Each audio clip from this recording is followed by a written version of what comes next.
Halo, di video kali ini saya akan membahas mengenai sebuah produk namanya Buckets. Ya, Buckets ini adalah proyek yang kita gunakan untuk melakukan manajemen proyek ataupun tugas. Ya, jadi ini bisa digunakan untuk kolaborasi antar tim dan kalau di tempat kami gunakan sebagai tools untuk manajemen proyek. Ya, saya akan beri sedikit walkthrough atau tutorial tentang penggunaannya.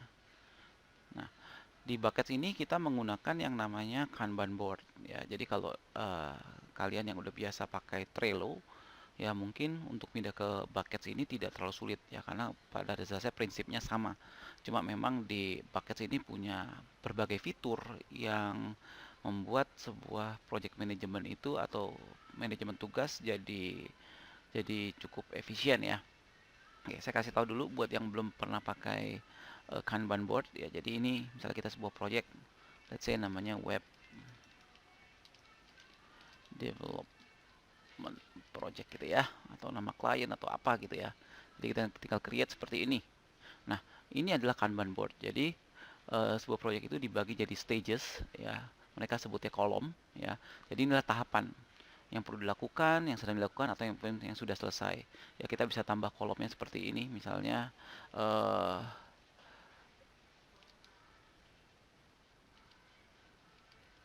misalnya butuh revisi gitu ya, need revision ya. Nah, kita bisa taruh di sini ya.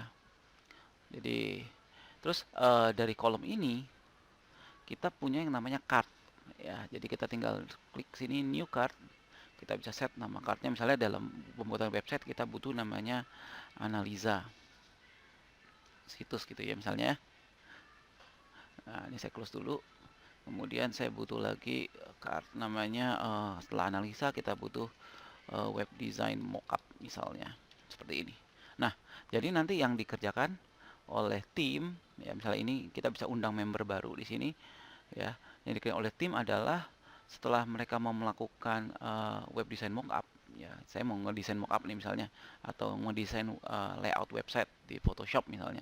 Saya tinggal klik ke sini ya. Jadi kita bisa tahu di sini, oh, sekarang status yang lagi mengerjakan web design mockup itu siapa ya.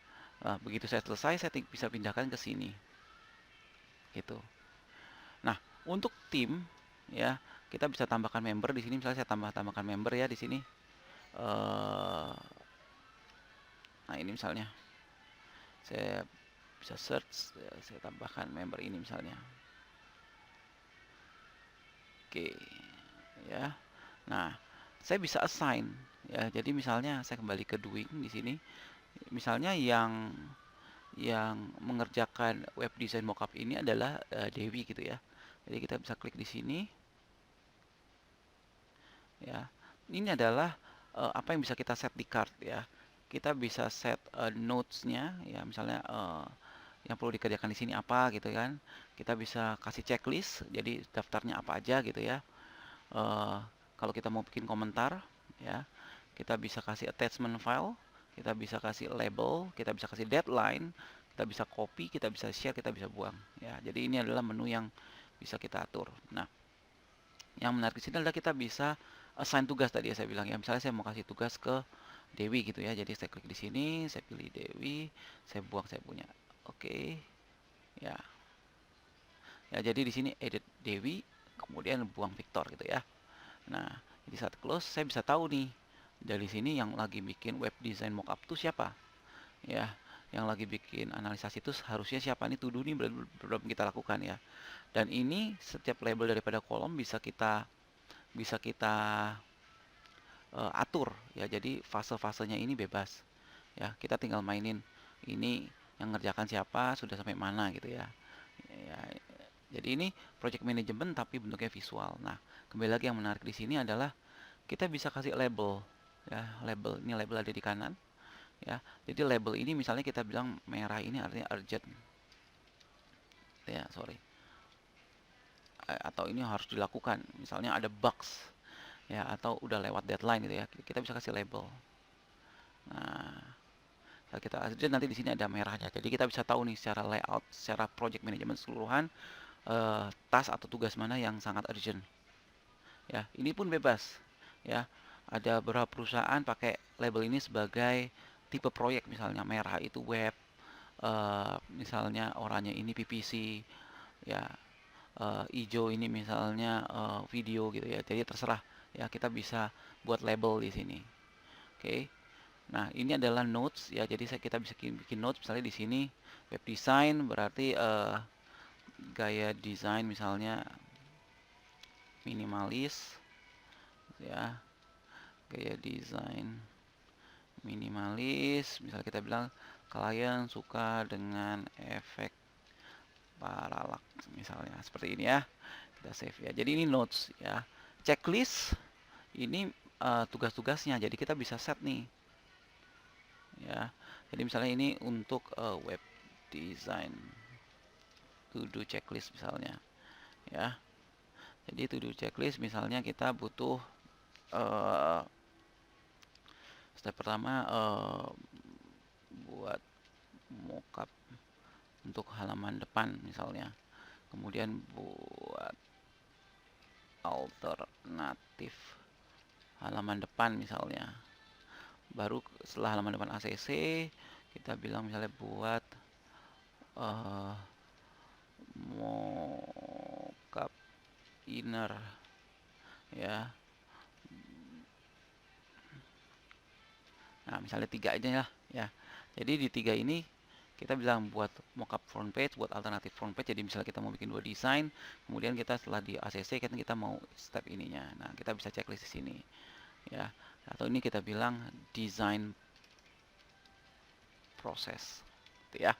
Nah, kemudian misalnya kita butuh lebih dari satu checklist juga bisa. Jadi kita bisa klik di sini. Nah, jadi kita punya 2 checklist ya. Jadi design proses. Terus misalnya di sini kita taruh di atas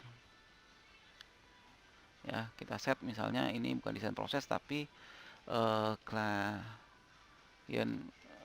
communication misalnya gitu ya. Jadi komunikasi dengan klien nih. Jadi step pertama adalah propose design front page misalnya, kemudian ACC design front page, baru kita bikin propose ya, design inner. Nah, contoh seperti ini ya. Jadi kita bisa bikin beberapa checklist ya. Jadi misalnya dalam satu tugas atau satu card ini istilahnya ya, kita punya beberapa checklist ya. Nah, kita bisa centang gitu ya. Nah, terus kalau kita butuh attachment ya, kita bisa klik di attachment. Misalnya kita mau bisa taruh file ya, file mockupnya seperti apa gitu. Tapi saya nggak gitu sarankan sih ya, tapi kita bisa pakai ini ya, atau kita bisa komentar nih di sini. Hello Dewi, selamat bekerja misalnya ya gitu ya. Nah, contoh ya, saya submit di sini ya. Jadi semuanya kelihatan di sini ya. Oke.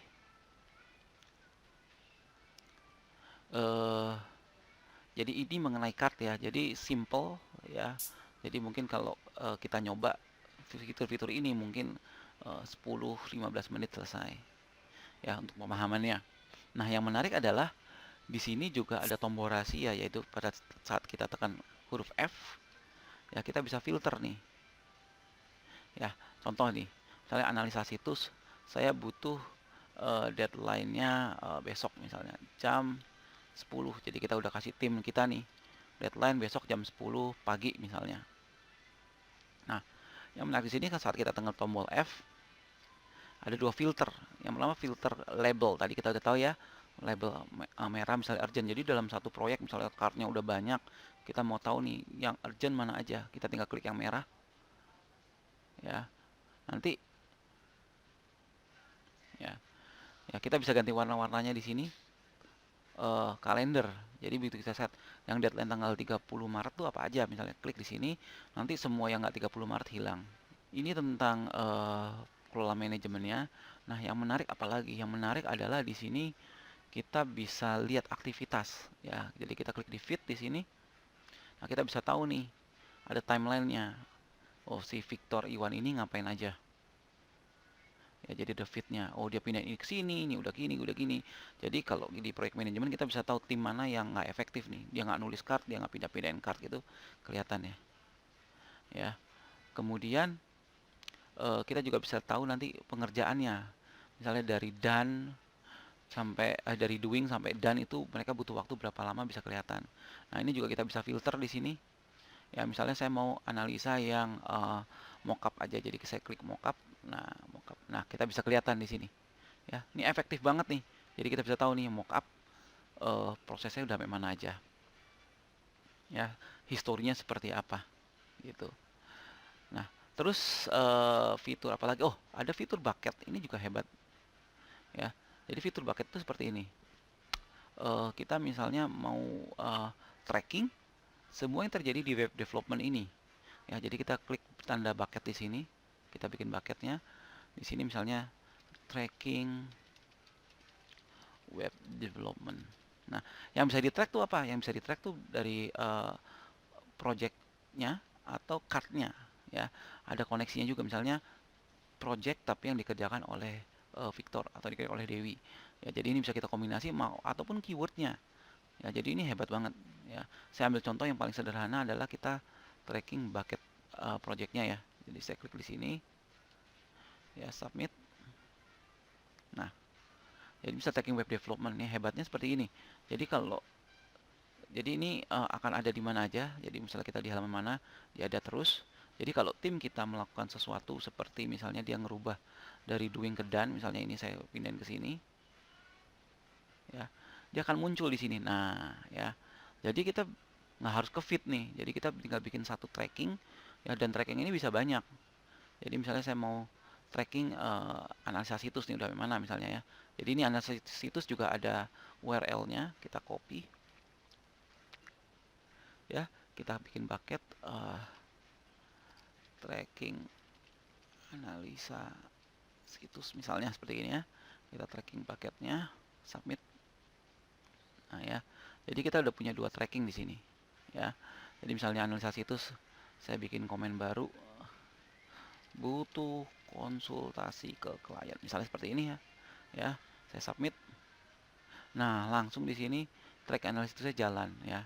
Ini adalah fitur-fitur keren yang mungkin di Trello nggak ada. Nah, ini tracking development juga sama nih ya. Jadi kita bisa bikin sistem tracking yang langsung bisa pantau apa yang terjadi di proyek ini berjalan. Hal lain yang kita bisa lakukan yaitu kita juga bisa kita buka card gitu ya. Di sini kan in doing kan, jadi kita bisa pindahin ke proyek-proyek lain nih. Jadi nanti kalau kita punya banyak proyek gitu ya, misalnya ada proyek A, B, C dan kita butuh ini dipindahkan bisa ya. Termasuk kita bisa duplikasi ya, jadi kita duplikasi seperti ini ya, kemudian yang ini kita pindahkan ke proyek lain misalnya ya. Nah, efektif buat apa? Efektif kalau kita misalnya suka buat template ya. Jadi saya punya template checklist yang rutinitas bulanan, harian gitu ya. Jadi kita tinggal bikin satu card, kemudian cardnya itu bisa kita pindah-pindahkan, kita copy, kita pindahkan seperti itu. Nah, untuk proyek-proyek yang atau card yang udah selesai ya, kita bisa taruh di namanya archive ya. Jadi contoh ini udah selesai semua nih ya. Ini udah selesai, terus dalam setiap akhir bulan atau setelah review beberapa bulan sekali kita taruh ini di archive. Ya, kita bisa jangan delete ya, karena kalau delete hilang nih. Kalau archive itu seperti gini ya, kelihatan hilang, tapi nanti di sini ada namanya archive view. Ya. Ya, jadi adalah card ya yang sudah di archive ya, atau sudah didokumentasikan lah. Jadi satu kali kita mau ngelihat misalnya setelah proyek ini jalan ternyata ada problem nih. Nah, kita mau lihat dulu speknya seperti apa sih. Kita lihat ke archive view aja. Nah, seperti ini. Ya. Project juga bisa di archive sebenarnya kayak tadi ya. Kita klik di project, archive project di sini klik ya. Nah, nanti kita bisa archive projectnya ya. Itu aja sekilas tentang project ya. Tools ini sangat powerful ya, kita bisa lihat di sini ya. Nanti wah ini udah apa aja yang dikerjakan bisa kelihatan. Kita bisa filter ya, terus kita bisa bikin bucket ya untuk tracking di sini ya, kita lihat di sini ya, tracking tuh ya, kelihatan semua. Ya, sekian tutorial singkat tentang buckets. Semoga tools ini dapat membantu produktivitas di tim maupun di pekerjaan Anda sehari-hari. Ya, sampai jumpa di video selanjutnya.